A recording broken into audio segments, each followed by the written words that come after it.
ದರ್ಶನ್ ಅಭಿನಯದ ಡೆವಿಲ್ ಸಿನಿಮಾದ trailer launch ಆಗಿದೆ. ನಾವು ತುಂಬ ಎಕ್ಸ್ಪೆಕ್ಟೇಷನ್ ಇಟ್ಕೊಂಡಿದ್ವಿ ಈ ಟ್ರೈಲರ್ ಬಗ್ಗೆ. ಏನು ಬೇರೆ ಥರ ಇರ್ಬೋದೇನೋ, ಏನೋ ಅದು ಇರ್ಬೋದೇನೋ, ಇನ್ನೇನೋ ಇರ್ಬೋದೇನೋ ಅಂತ. ಯಾಕಂದರೆ ಡೆವಿಲ್ಲೇ ತುಂಬ ಪವರ್ಫುಲ್ ಟೈಟಲ್, ತುಂಬ ಅದ್ಭುತವಾಗಿ ಇದಂಥ ಒಂದು ಟೈಟ್ಲು. ಬಟ್ ಟ್ರೈಲರ್ ನೋಡಿದ ತಕ್ಷಣ ಏನೋ ಸ್ವಲ್ಪ ಮಿಸ್ ಆಗಿದೆಯಲ್ಲ ಅಂತ ಅನ್ಸೋಕ್ಕೆ ಶುರು ಆಗಿದೆ. ಅದು ನನಗೆ ವೈಯಕ್ತಿಕವಾಗಿ ಅನಿಸಿದೆ. ಅದೇ ಥರ ನಾನು ಭಾಳಷ್ಟು ಜನನ ಕೇಳಿದಾಗ ಅವರು ಅದೇ ಥರ ಅಭಿಪ್ರಾಯನ ಪಟ್ಟರು. ಇನ್ನೂ ಏನೋ ಸ್ವಲ್ಪ ಏನೋ ಒಂದು ರಿಚ್ನೆಸ್ ಬೇಕಾಗಿತ್ತು, ಇನ್ನೂ ಏನೋ ಬೇಕಾಗಿತ್ತು. ಯಾಕಂದರೆ ದರ್ಶನ್ ಇರೋ ಒಂದು ಇಮೇಜ್ಗೆ, ದರ್ಶನ್ ಇರೋ ಒಂದು ಇದಕ್ಕೆ ಈ ಟೈಮಲ್ಲಿ, ಆ್ಯಕ್ಚುಲಿ ಈ ಒಂದು ಟೈಮಲ್ಲಿ ಇನ್ನೂ ಏನೋ ಬೇಕಾಗಿತ್ತಲ್ಲ ಅಂತ ಟ್ರೈಲರಲ್ಲಿ ನೋಡಿದ ತಕ್ಷಣ ಅನ್ನಿಸ್ತು. ಸೊ ಹಾಗಾದರೆ ಟ್ರೈಲರ್ ನೋಡಿದ ತಕ್ಷಣ ಹಂಗಾರೆ ಸಿನಿಮಾ ಹೇಗಿರ್ಬೋದು ಅನ್ನೋದು ಜಡ್ಜ್ ಮಾಡೋದು ತಪ್ಪು. ಸಿನಿಮಾ ಚೆನ್ನಾಗಿದ್ದೇ ಇರುತ್ತೆ. ಯಾಕಂದರೆ ಪ್ರಕಾಶ್ ಅವರು ಒಂದು ಒಳ್ಳೆ ಡೈರೆಕ್ಟ್ರು. ದರ್ಶನ್ ಕಾಂಬಿನೇಷನು, ಪ್ರಕಾಶ್ ಕಾಂಬಿನೇಷನಲ್ಲಿ ಒಂದು ಒಳ್ಳೆ ಸಿನಿಮಾ ಬಂದಿರುತ್ತೆ ಅಂತ ಒಂದು ನಂಬಿಕೆ ಅಂತೂ ಇದೆ. ಬಟ್ ಟ್ರೈಲರ್ ಥರ ಸಿನಿಮಾ ಇದ್ದರೆ ಸ್ವಲ್ಪ ಡಿಸಪಾಯಿಂಟ್ ಅಂತ ಆಗುತ್ತೆ ದರ್ಶನ್ ಫ್ಯಾನ್ಸ್ಗಳಿಗೆ. ಯಾಕಂದ್ರೆ ದರ್ಶನ್ ಫ್ಯಾನ್ಸ್ಗಳು ತುಂಬ ಕಾತುರದಿಂದ ಕಾಯ್ತಿರುವಂಥ ಒಂದು ಸಿನಿಮಾ ಇದು. ಈಗ ದರ್ಶನ್ ಕೂಡ ಒಳಗಡೆ ಇದ್ದಾರೆ, ಅವ್ರಿಗೂ ಕೂಡ ಎಲ್ಲೋ ಒಂದು ಕಡೆ ಇರುತ್ತೆ, ಏನೋ ಈ ಸಿನಿಮಾ ಏನಾಗ್ಬೋದು ಏನು ಅನ್ನೋದೊಂದು ಇರುತ್ತೆ.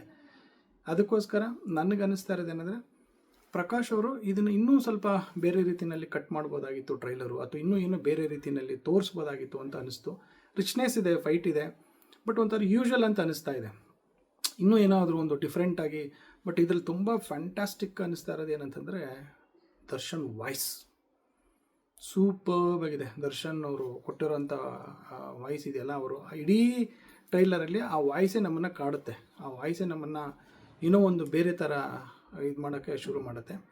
ಇನ್ನು ಮಿಕ್ಕಂತೆ ಇನ್ನು ಮಾಮೂಲಿ ಆ್ಯಕ್ಷನ್ಸ್ ಇದೆ ಟ್ರೈಲರಲ್ಲಿ, ನೀವು ನೋಡಿರ್ತೀರ. ಏನೋ ಲವ್ ಇದೆ, ಎಲ್ಲ ಥರದ್ದಿದೆ. ಬಟ್ ಸಿನಿಮಾದಲ್ಲಿ ದರ್ಶನ್ ಪಾತ್ರ ಏನು, ದರ್ಶನ್ ಆ್ಯಕ್ಚುಲಿ ಸಿನಿಮಾದಲ್ಲಿ ಡಬಲ್ ಆ್ಯಕ್ಟಿಂಗ್ ಮಾಡಿದ್ದಾರಾ, ಇದೊಂದು ಪ್ರಶ್ನೆಯೂ ಕೂಡ ಇದೆ. ಅವರೇನಾದರೂ ಡಬಲ್ ಆ್ಯಕ್ಟಿಂಗ್ ಸಿನಿಮಾ ಮಾಡಿದ್ದಾರೆ, ಯಾಕಂದರೆ 2 ಶೇಡು ಅಲ್ಲಿ ಕಾಣಿಸ್ತಾ ಇದೆ. ಸೊ ನಮ್ಮ ಸಿನಿಮಾ ನೋಡಿದ್ಮೇಲೆ ಅದು ಗೊತ್ತಾಗುತ್ತೆ. ಯಾಕಂದರೆ ಡೈರೆಕ್ಟ್ರು ಆಗಲಿ ಅಥವಾ ಬೇರೆ ಯಾರೂ ಅದನ್ನು ರಿವೀಲ್ ಮಾಡುತ್ತೆ, ಅಫಿಷಿಯಲಾಗಿ ಯಾರೂ ರಿವೀಲ್ ಮಾಡಿಲ್ಲ. ಬಟ್ ನನಗೆ ಅನಿಸಿದ್ದು, ಈ ಸಿನಿಮಾದಲ್ಲಿ ಏನಾದರೂ ಡಬಲ್ ಆ್ಯಕ್ಟಿಂಗ್ ಮಾಡಿರ್ಬೋದಾ ದರ್ಶನ್ ಅವರು, ಆ ಸಿನಿಮಾ ನೋಡಿದಲ್ಲಿ ಗೊತ್ತಾಗುತ್ತೆ.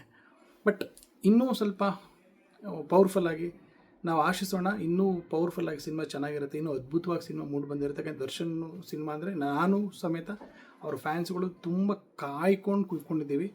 ಫಸ್ಟ್ ಶೋ ಅರ್ಲಿ ಮಾರ್ನಿಂಗ್ ಶೋಗೆ ಹೋಗಬೇಕು. ನಾನು ಕೂಡ ಸಿನಿಮಾನ ಫಸ್ಟ್ ಅರ್ಲಿ ಮಾರ್ನಿಂಗ್ ಶೋಗೆ ಹೋಗಿ ನಿಮಗೆ ರಿವ್ಯೂನು ಕೂಡ ಕೊಡ್ತೀನಿ. ಬಟ್ ಟ್ರೈಲರ್ ಥರ ಆ ಸಿನಿಮಾ ಇರಲ್ಲ ಅನ್ನೋದು ನಂಬಿಕೆ ನನಗೂ ಇದೆ. ಸೊ ನೋಡೋಣ ಅದು ಯಾವ ರೀತಿ ಏನಾಗುತ್ತೆ ಅಂತ ನಾನು ಸಿನಿಮಾ ನೋಡ್ಕೊಂಬಂದಮೇಲೆ ನಿಮಗೆ ಹೇಳ್ತೀನಿ. ಬಟ್ ಟ್ರೈಲರು ಇನ್ನೂ ಸ್ವಲ್ಪ ಚೆನ್ನಾಗಿದ್ದಿದ್ರೆ ಇನ್ನೂ ಸ್ವಲ್ಪ ಚೆನ್ನಾಗಿರ್ತಾಯಿತ್ತು ಅನ್ನೋದು ನನ್ನ ಒಂದು ಅಭಿಪ್ರಾಯ.